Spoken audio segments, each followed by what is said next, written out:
আবারও জাল নোট সহ গ্রেফতার এক পাচারকারী। গোপন সূত্রে খবর পেয়ে ইংরেজবাজার থানার বেকি এলাকা থেকে অভিযুক্তকে গ্রেফতার করে পুলিশ।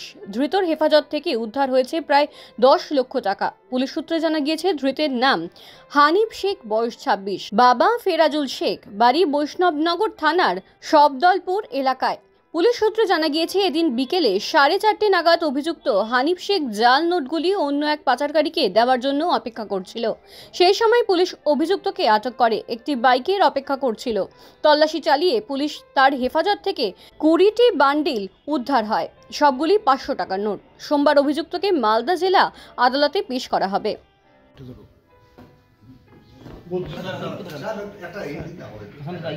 এইটার থেকে পেছনে গেলে আরো ভালো ছবি পাওয়া যেত। এটাকে একটু সাইড করে দেওয়া যেত না? এক সেকেন্ড, বেশি ক্লোজার লুক নিও না, এগুলো তো এভিডেন্সিয়াল ভ্যালু ধরে দিচ্ছে কেন স্যার? সামনে দিকে আচ্ছা, এই হাত দিচ্ছে কাকা হয়েছে। আচ্ছা, আমরা ওদের বের করে দিই, তাহলে আমরা ব্রিফিংটা করে দিই। আজকে আমরা একটা সোর্স ইনফরমেশন পেয়েছিলাম যে একজন ব্যক্তি হানিফ শেখ নাম, সানা ফেরাজুল শেখ, এর বাড়ি সবদলপুর যে পোস্ট অফিস আছে ওই আমরা আন্ডারে ঠাকুরদাস মন্ডল টোলা, বৈষ্ণবনগর পিএস। তো আজকে আমাদের কাছে একটা ইনফরমেশন আছে যে একটা ডেলিভারি দেওয়ার জন্য আসছে, এর কাছে বেশ কিছু ফেক কারেন্সি আছে।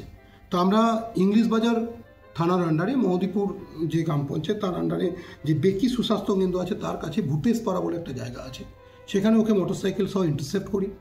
আমরা যখন ওকে সার্চ করি, ওর কাছ থেকে টোটাল 2020 পিস 500 টাকার ডিনোমিনেশনের, 500 রুপিসের ডিনোমিনেশনের 2020 পিস কারেন্সি আমরা সিজ করি, যেটা প্রাইমারি ইনভেস্টিগেশনে জানা যায় যে এটা ফেক কারেন্সি FICN।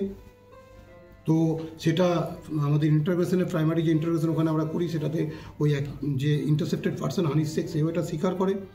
আমরা ওকে অ্যারেস্ট করেছি, কাল আমরা ওকে ফরওয়ার্ড করব, পিসিতে নেবো, পিসিতে নিয়ে যে পরবর্তী ইনভেস্টিগেশন সেটা আমরা করব। এবং এই যে সিজড আর্টিকেল আছে সেটা আমরা এক্সপার্ট ওপিনিয়ন কোথা থেকে আনছিল স্যার কিছু কোথায়, এই যে একদম ইনিশিয়াল ফেজে আছে, আমরা 4:30 থেকেই রেডটা করেছি, ইন্টারসেপ্ট করেছি। এখনও ইনিশিয়াল ফেজ অফ ইনভেস্টিগেশন আছে। আমরা ইনভেস্টিগেশনের জন্য আমরা পিসিতে নেবো, আজকে রাতটাও আমরা ইন্টারোগেট করবো। ইন্টারোগেশনে আমরা জানতে পারবো যে এন্ডগুলো আছে, কোথা থেকে ও নিয়েছে এবং কোথায় ডেলিভারি করতে যাচ্ছিল। কিন্তু আমরা যেটা জানতে পেরেছি, এই যে ওর এক্সক্লুসিভ পজিশন থেকে আমরা যে এই FICNটা সিজ করেছি, সেটা ও সার্কুলেশন করার জন্য, বিভিন্ন জায়গায় ছড়িয়ে দেওয়ার জন্য এটা উদ্দেশ্যে যাচ্ছিল। এদের এটা একটা অর্গানাইজড ক্রাইম। ডেফিনেটলি এটা কোনো জায়গা থেকে রিসিভ করে, কোনো জায়গাতে কোনখান থেকে রিসিভ করেছে, কোনখানে ছড়িয়ে দেওয়ার জন্য কাকে ডেলিভারি করার কথা ছিল, সেগুলো সব আমরা ভেরিফাই করে দেখছি। এই যে সিএ ভেরিফিকেশন বা আগে কোনো কেস আছে কিনা, বা এর আগে কোনো কিছু করেছে সেটা আমাদের তখন ধরা পড়েনি হয়তো, বা কোথায় কোথায় এর র্যাকেট আছে, কোথায় কোথায় ও ছড়িয়ে দেয়, এই সমস্ত জিনিসগুলো আমরা ভেরিফাই করব। কোথা থেকে ও এটা রিসিভ করে, কোন কোন জায়গা থেকে রিসিভ করে, এই যে উৎস জানার জন্য, এর যে সোর্স আছে সোর্সটাও জানার জন্য, as well as destination point জানার জন্য আমরা ওকে পিসিতে নিচ্ছি। পিসিতে নিয়ে আমরা ইনভেস্টিগেশনটা কন্টিনিউ করব। স্যার, আপনি